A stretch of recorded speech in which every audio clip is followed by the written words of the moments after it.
Welcome to the show. Yes, this is the Suicide Prevention Show where we are waking up the world. And to help us do that, we're going to go into that place where people don't go in polite society. We're going to talk about the R word. We're going to talk about relationships.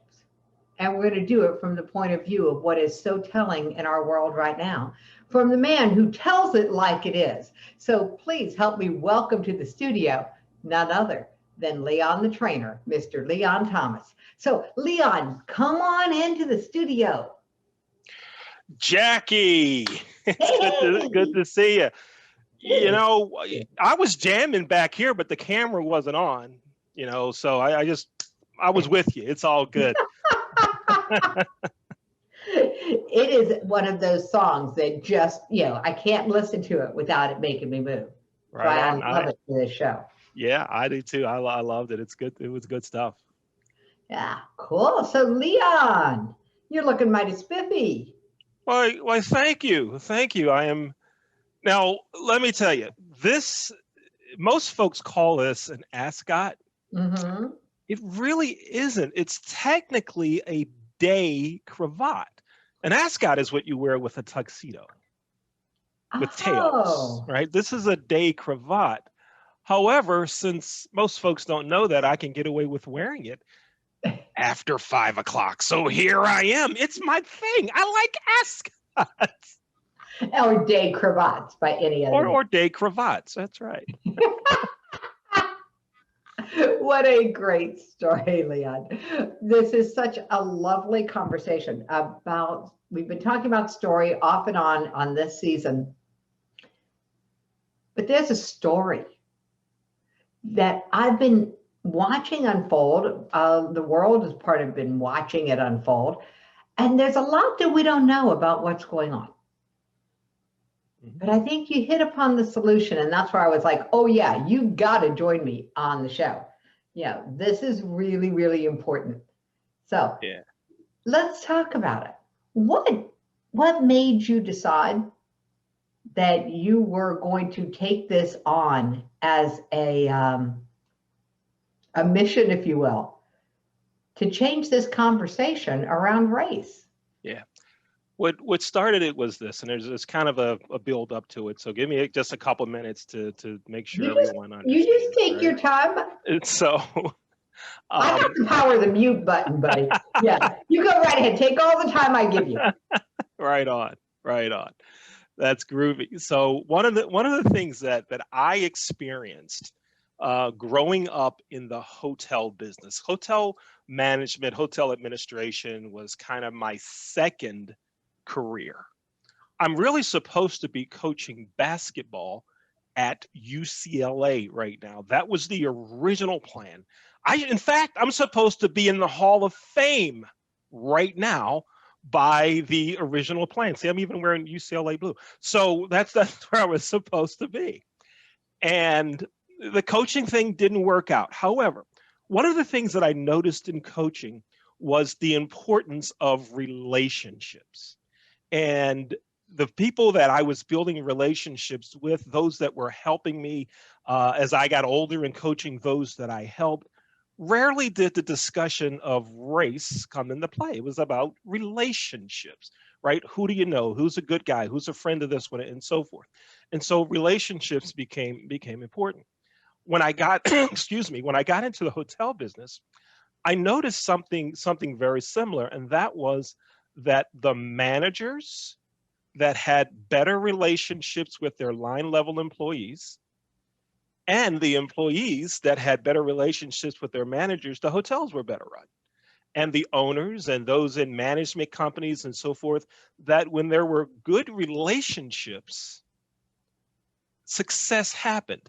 And I am a winner in that relationship game, in that I had at least 3 general managers that took interest in me to help me understand more about the hotel business. And most importantly, one of the hotel owners, his name was Michael Harrell.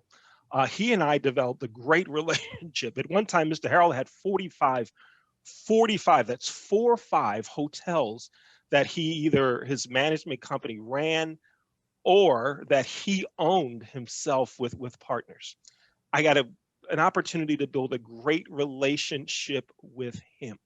And one of the things that I noticed was relationships. It was about me getting to know him, him getting to know me. And I was successful because of that. And so were his hotels. And so I look at all the relationships that helped me. No one ever said black, white, or anything like that. Now, when I look today in the hotel environment, particularly, and I'll use that as an example, you have all of these groups saying we're going to make sure that by 2023 we have a certain number of black employees doing this. We have blacks in leadership here. We have women in positions here, because it's not just race. But I hear that. But what I don't hear is a how are we going to do it? It's just we're going to do. This must happen. This is going to happen. But no one's telling people how. And so one of my missions has been, let's talk about how we get there. And one of the big things that I noticed is we need better relationships.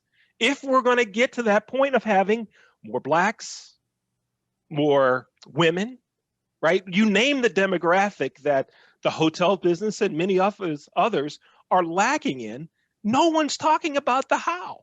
And I think the easiest way is to build relationships. That's how we get there.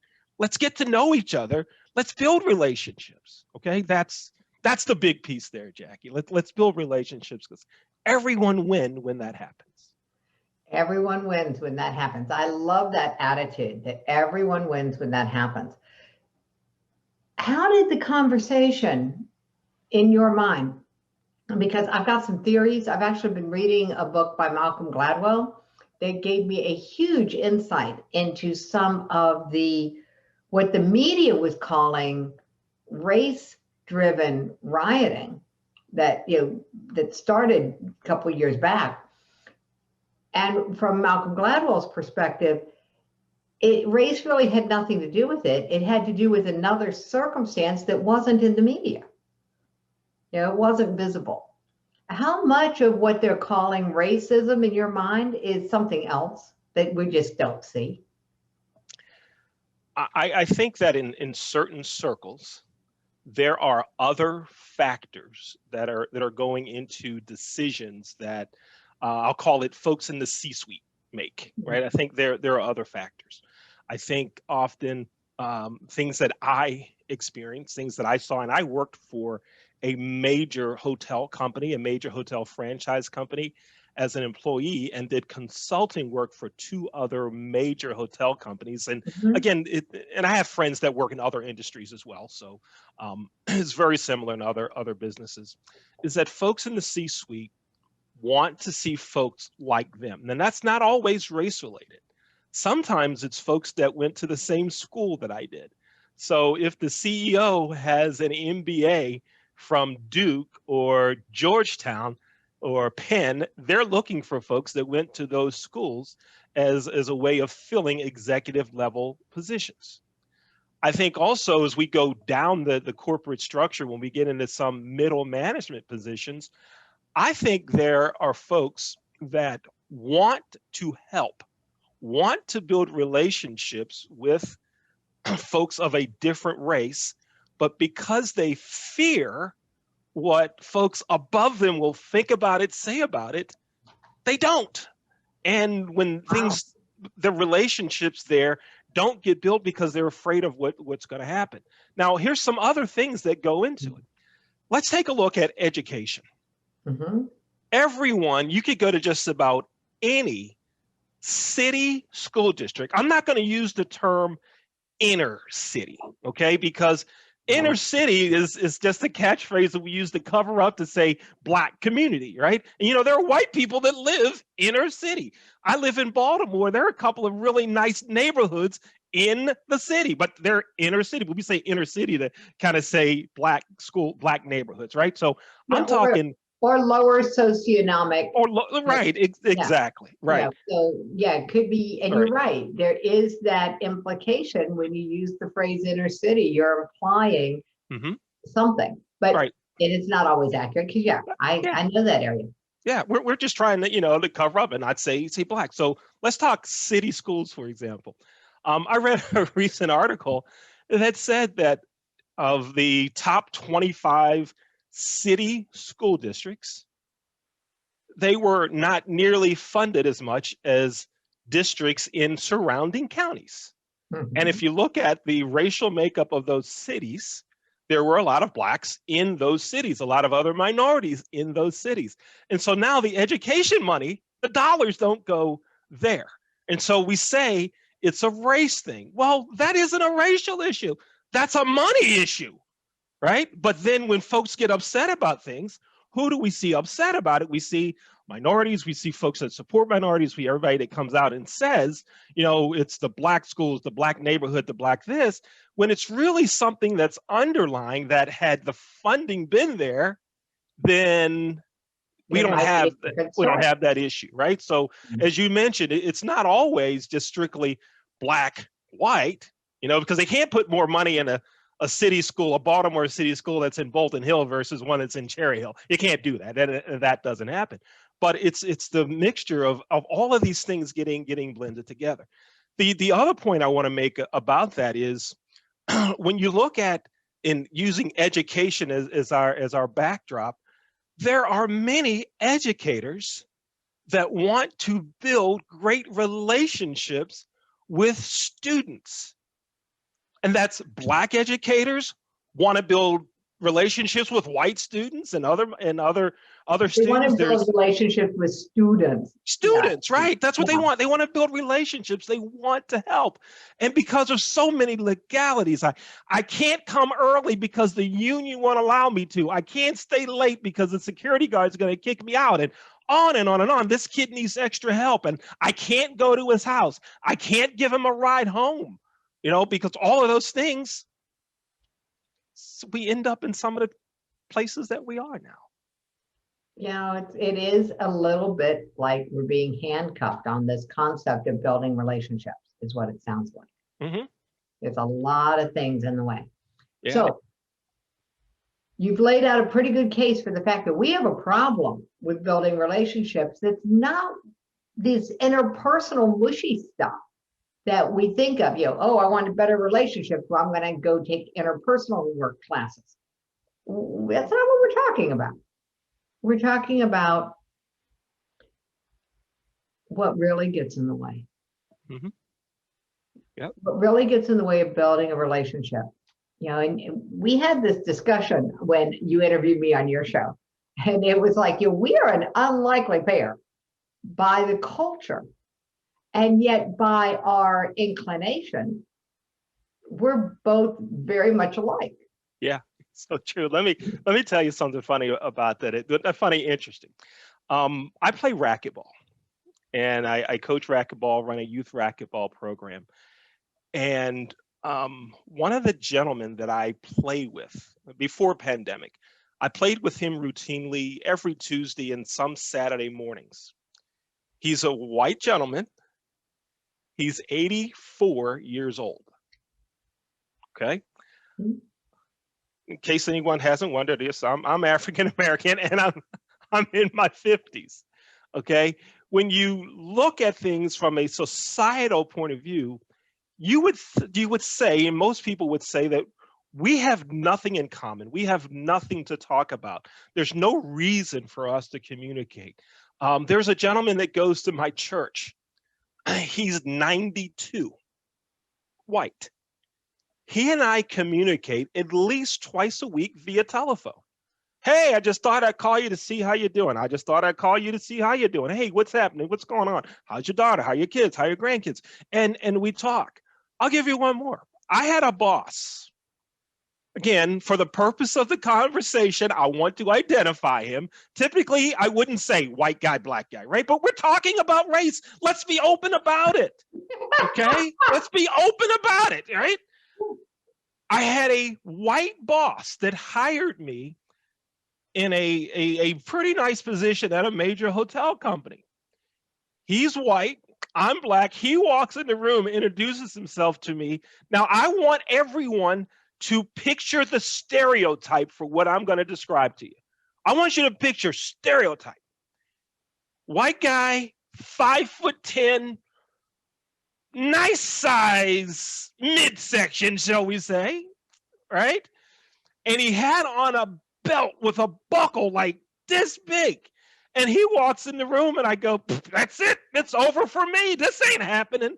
There's no way I'm getting this job based on what society says. We had the best relationship. And we used to openly talk about race, right? He one of the times he said to me, he says, I know Mother's Day is coming up, and I know that's an important thing in the Black community. If you don't want to travel that day to be in position to do something on Monday, let me know. I'm going to respect that for you. So we had just great conversations. And when there were things that he didn't know, he would ask. He was, is this offensive? Is it, things like that. And so we have great relationships. So I think sometimes folks want to have good relationships with others that don't look like them. And they're concerned that, oh, we don't have anything in common. How's the conversation going to be? Take it from me. Listen, I have a friend, again, he plays racquetball, the guy at church and my boss. You never know what you're going to gain from relationships and how beautiful they can be. So don't assume and don't let society decide for you who your friends are going to be.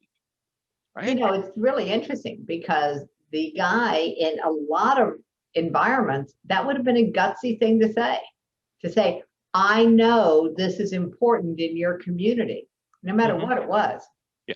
Because we live in a world with, how do you know what's important in my community? Yeah. But he wasn't afraid of that because he already had a relationship with you. Yes. Yes. And I think that's really the key that I want to just keep bringing this back to. How do you start a relationship when you don't know someone? How do you get things started? Because you identified it really well. We have a lot of things to be afraid of. We just do. We're afraid of what our boss will think. We're afraid of what the neighbors will think. That was my mom's big one. Afraid of what the neighbors will think. Yeah. We got a lot of fears. How do you get past the fear to just get real? Well, the way I look at it is when you meet someone, I'm talking the very first time, wherever you meet them or whatever the forum is you met them in, that's an immediate connection. You have at least that one thing in common, right? So let's really stretch it. And just for the purpose of understanding, I'm going to give a real extreme analogy, all right? Let's say that I'm pulled off on the side of the road because my car has overheated. And this actually happened to me a couple of weeks ago, by the way. My car overheated on the Baltimore Beltway, Interstate 695. My car overheated, right? But not a problem because I had one of the roadside services that I just had to call and they would come get me. All I had to do was make sure that my battery on the phone was charged.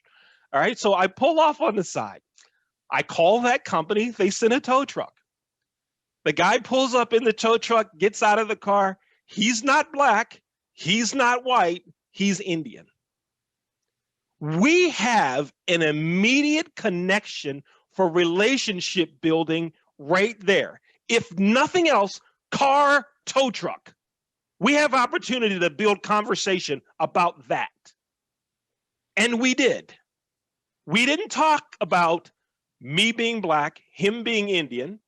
We didn't even talk about the color of my car. It was just the two of us were talking about cars. And it was, I wonder what caused that. Where was the steam coming from? Back and forth, back and forth. And he looked inside the car in the engine compartment and he said, I think, what did he tell me? I think your car overheated because of a problem with the radiator. That's what he said. And I said, oh, how do you know that? See, a building relationship. He said, I also have a garage. It's located, he told me where it was, about 10 miles back. Oh, okay. How did you get into car repair? So now we're building relationship because we took that common ground, that one thing that we have in common, and it grew. It grew. So he ends up giving me. Wait. Right? I don't think so. I'm not buying this. There's an elephant in the room. I'm telling you. Yeah, I'm you telling you, built a relationship because you were willing to pause all your self-interest long enough to be Mhm. interested in somebody else. To be interested in someone else. Yes. Now, Yeah. when we do that in all environments that we're in, could we not build better relationships with anyone? Oh, probably. You know, you're sitting in the doctor's office, maybe the dentist's office, and you see someone, and the conversation strikes up. You're probably not going to say to someone in the dental office right away, you know, it's not going to be, "Hey, I see you're white." It's going to be, "Do you come here often?" You know, and you have that conversation. The white patient in the office isn't going to go, "Oh, you're black." It's not going to happen that way. Let's take the real simple and let's grow on it. Let's build on. Let me one more thing. I have a college professor.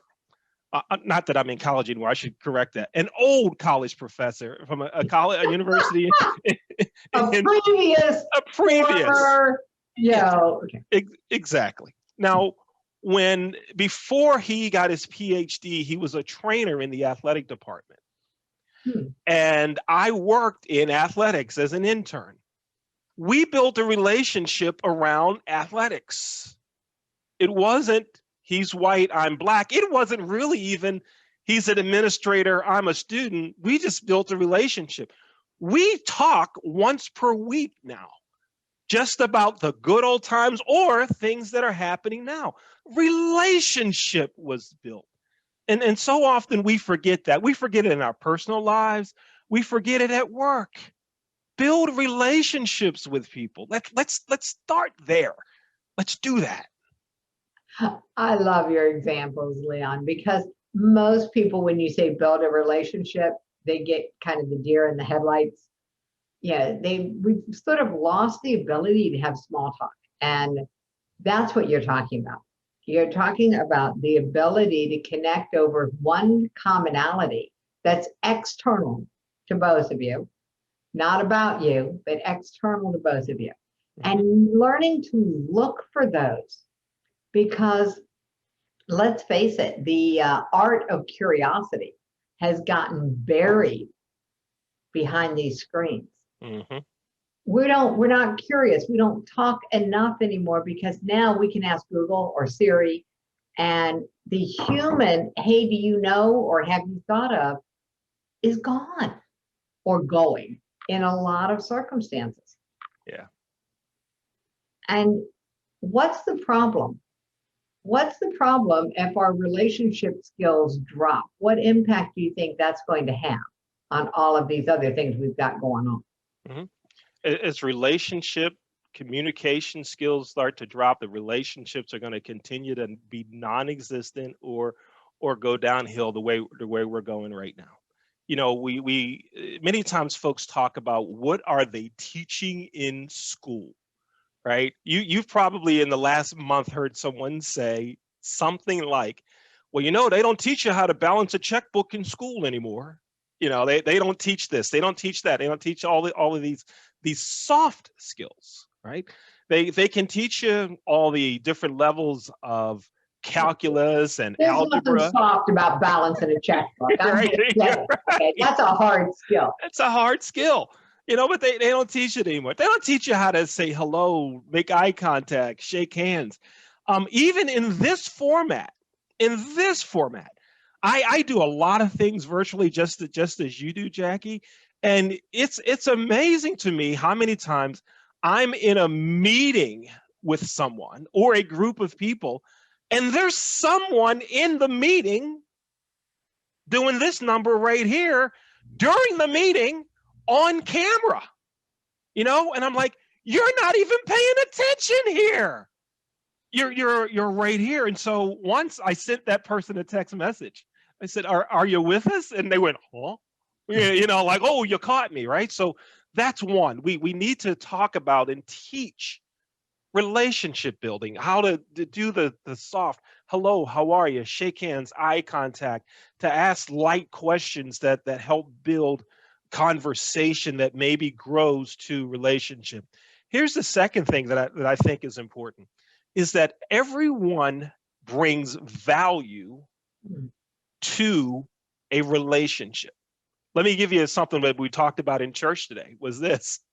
In church today, the pastor said that when you're thirsty, you don't care about the skin color of the person that's giving you the water, right? When we have major surgery, we don't care. She's the best. They're the best at what they do. Come on, knock me out, dig, cure me, let me stay home for a couple of days, 6 weeks of rehab. I'm ready to roll. I don't care. Everyone can bring value to every relationship. There's value. And when we look at another person, we have to see there's something they know, there's value they bring. There may be skills that they have that I need in my life to help me get to where I want to go. There may be people that they know that can help me get to where I want to go. And we need to understand and value each other, that we all have something we can bring to the table. Even in the work environment, let's say that it's someone that's on your team. You're a team leader, you're a supervisor. Everyone on your team can bring something to the table to make the team better. And you as a leader can give everyone else something that makes them better.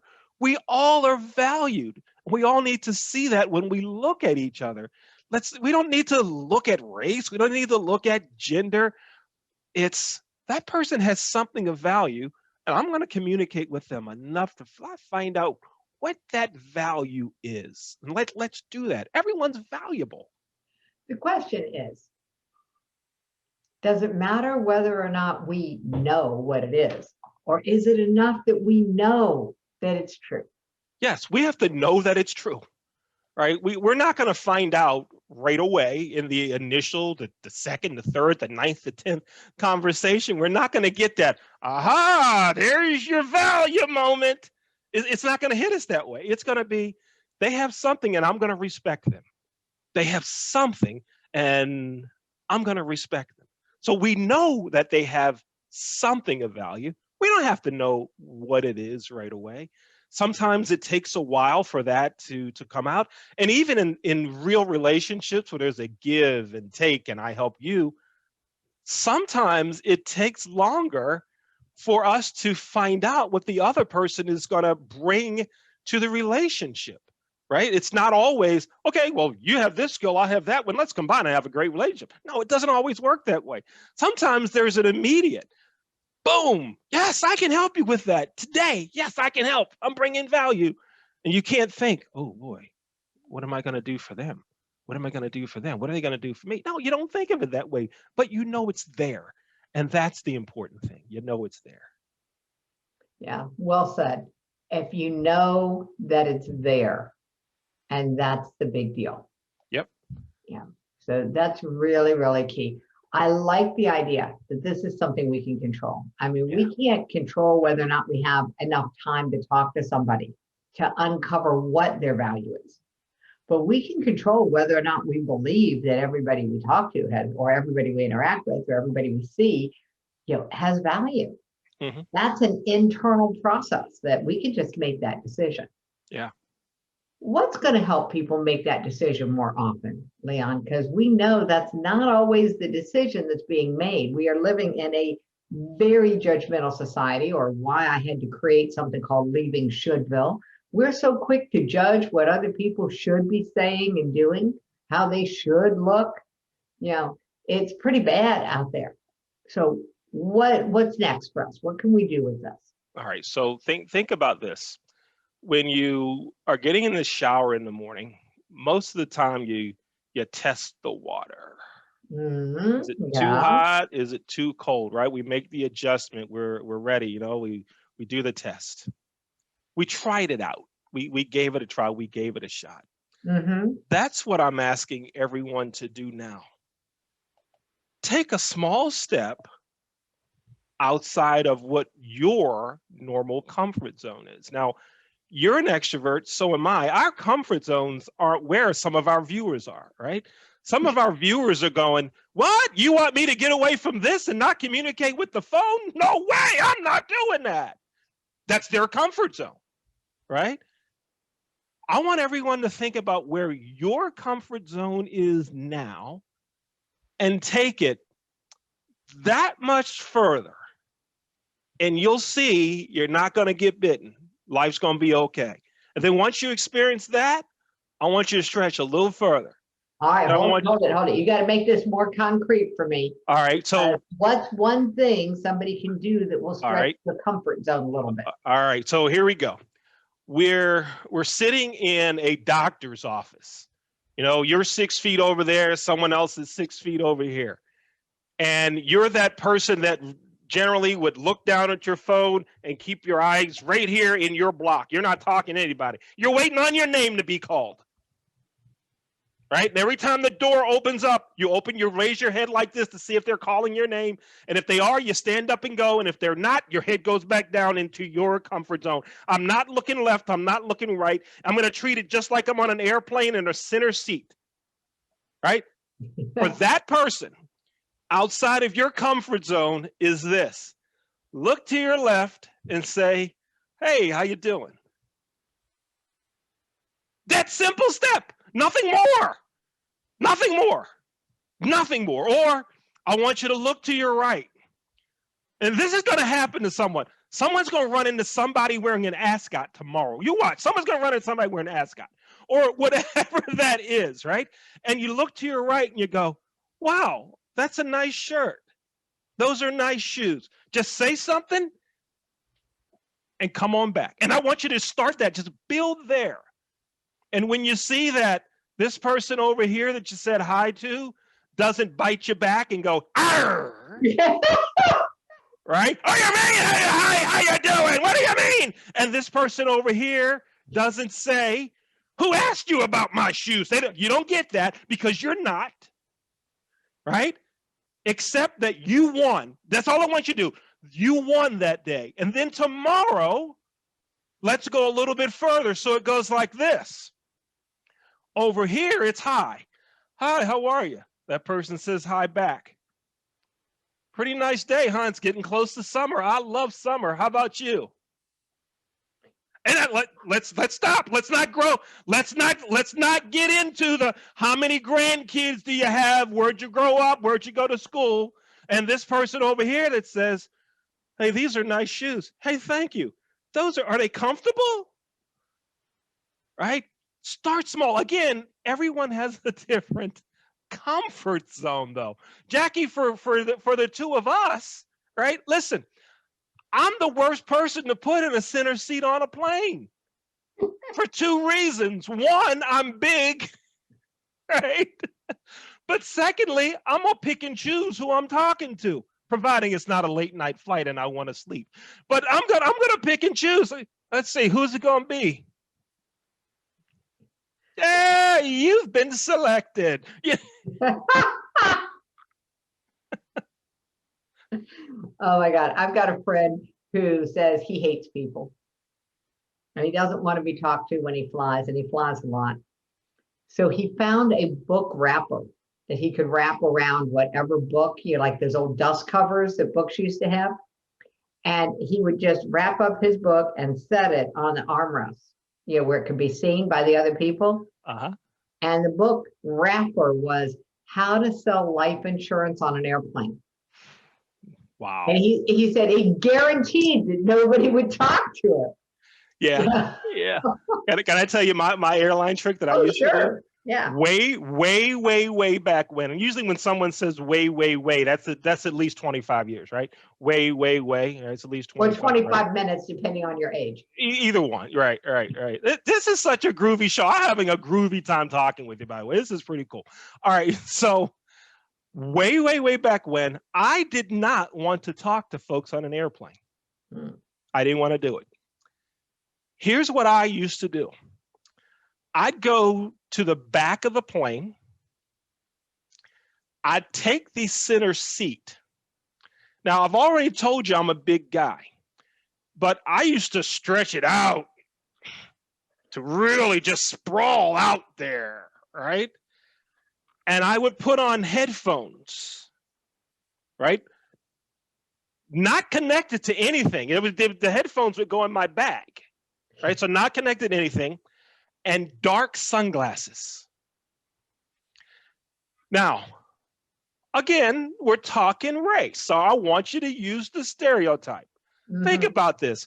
Big black guys sitting in the back of the plane with dark glasses and a headset and going like this. Rocking back and forth like he's jiving. Nobody came near me unless the plane was totally full, right? And so, but I evolved from that to where, you know, now, you know, I wanna talk. I want to have interactions, and I hope that others do, because that's how we learn more about each other. That's how we build bridges over around race. We do that, but I think it's also, Jack, it's important that we do it in many parts of our lives.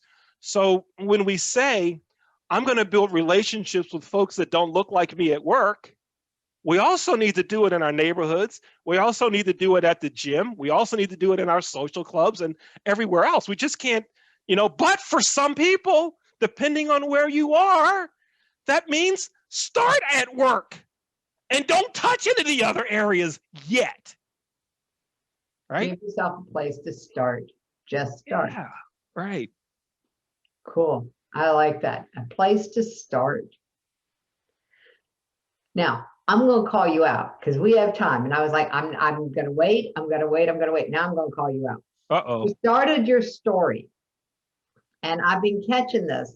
You started your story and you said something that is like an open loop. And inquiring minds want to know. So here's the open loop, Leon.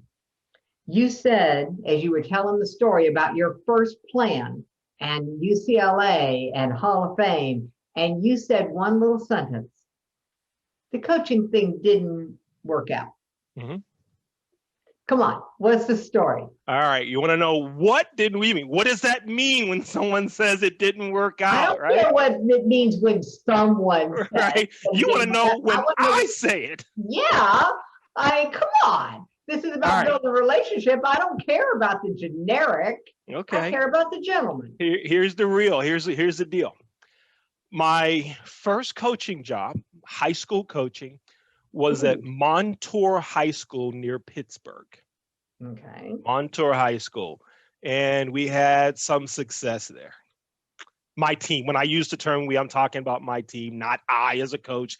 Coaches don't win unless you have good players. I don't care. Don't listen to all this stuff. You got good players, you win. Done. Over. All right. There are some coaches that can take mediocre talent and turn them into winners. Yeah, but you still need good players. Okay. Great success there. I went to another school and didn't win too many games. In fact, one year we won 3 games. 3 out of 27, 3 out of 30.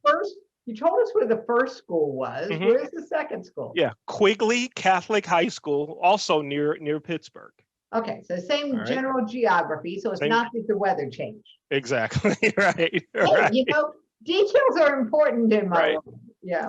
Now, before I got my first head coaching job, I worked for 2 Pennsylvania basketball coaching legends.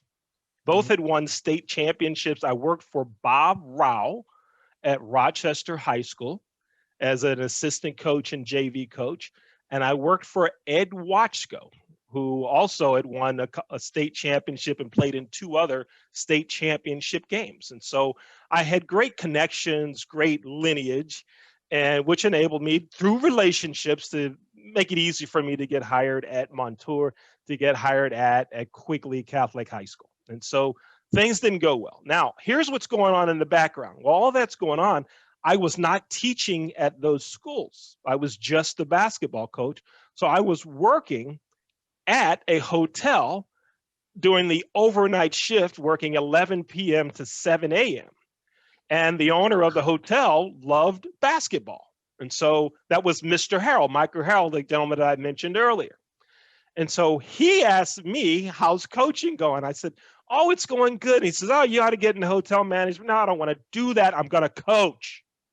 He says, okay, great. He comes back 3 years later. I see him. We're talking hoops again. He says, how's the basketball team doing? I said, we won 5 games this year. And he goes, You're not making it to UCLA winning 5 games. It's just not going to happen. Right? So I moved to Baltimore. I decided I was going to relocate back to Baltimore, where I grew up. And I was the freshman basketball coach and assistant varsity coach at Mount St. Joseph's High School, where I went to high school. My high school coach, Pat Maggio, was still the coach at Mount St. Joe. And so he hired me on to be his assistant coach. And I worked with him for 3 seasons. We had a couple of Catholic League championship games and won a lot of other tournaments. Great success. I got hired to be the boys basketball coach and eventually athletic director at Mount Carmel High School near Baltimore. And we were building a great program there, but I just did not win enough games. And I used to work the camp circuits to go around each summer and work basketball camps. I used to go to George Mason University when Paul Westhead was the basketball coach there. Now, Paul Westhead had coached the Los Angeles Lakers, and back in the 80s, he coached Loyola Marymount when they used to score like 140, 150 a game.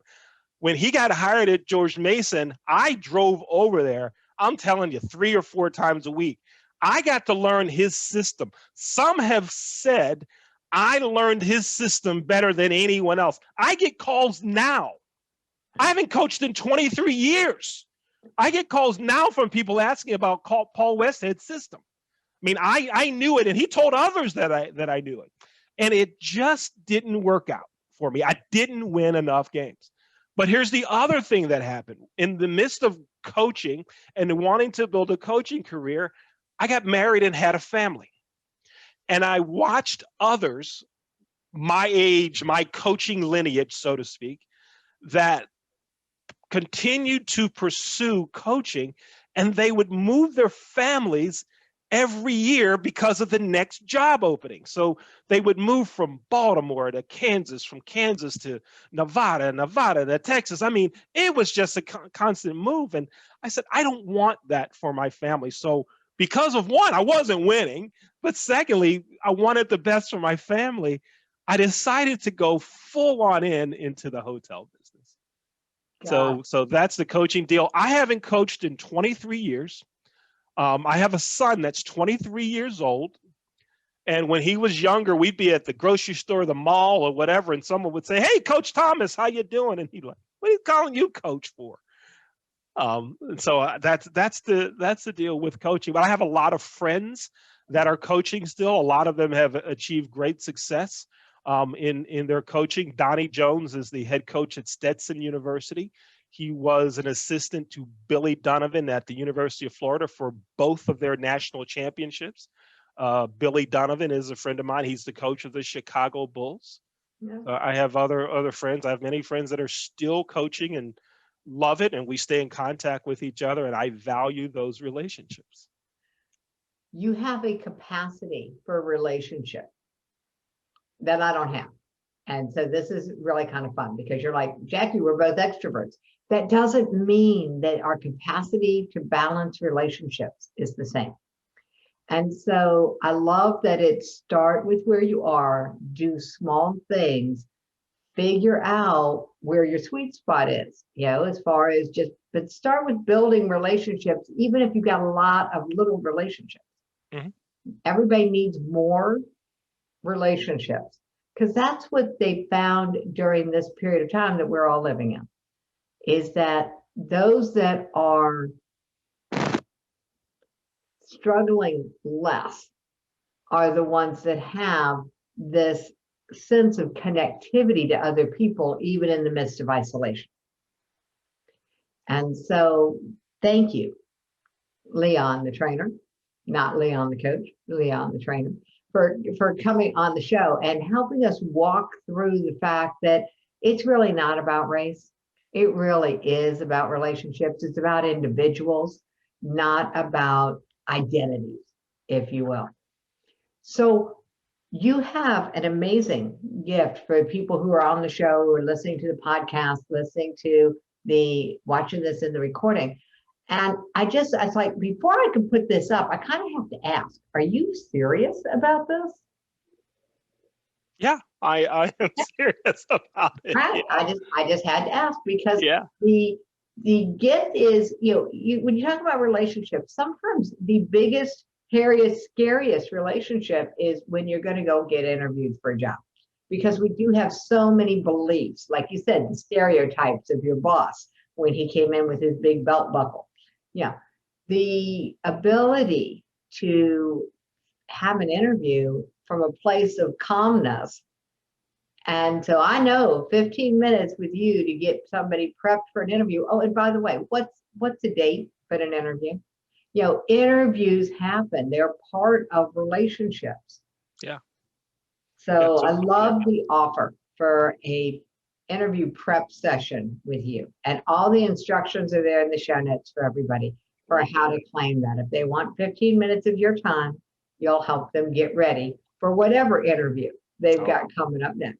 I'll help them get ready. One of the big things, everyone's having an interview via Zoom or Google Meets or whatever it is. They're having an interview, and I've heard the stories, and I've had folks call me to say, I blew the interview. I go, why? What happened? Well, they wanted me to do this. They wanted me to do that. They say I did that. I go, okay, let's just talk right here via Zoom. And I go, oh, okay, I see exactly. Yeah, you know your stuff. You're a subject matter expert at what you do. Your company knows that. They didn't like it, didn't move forward because you lost it in the technology. I want to help. And Jackie, can I just give something very simple that I see with folks that just they don't do? Look at this. I'm looking at you right in my camera, Yeah, you're not right? looking where my image is on the That's eye screen. contact, right? If I drop down here to look at your image, what are you seeing now? Tell me, you're seeing more of this, right? Yeah, of course. Yeah, because I'm looking right at you because we are so trained that face to face, we make eye contact by looking at the person's eye. So Yeah, I'm looking right here, and that's not it virtually. Virtually, at the it's right camera. here, Hmm. right? This is eye contact. That you see, this is a smile.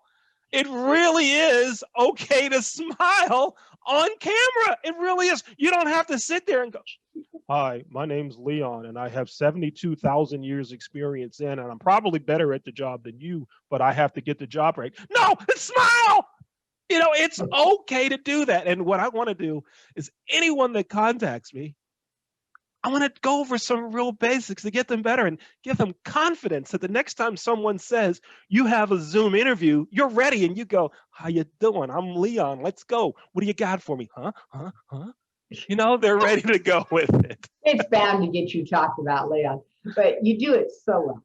Yeah, you're very, very, very engaging, and I love that. And I so appreciate you being part of the show and part of the suicide prevention show. Thank you. It, Thanks for having me. This has been groovy. oh yeah. Well, you're a lot of fun. You're easy to interview.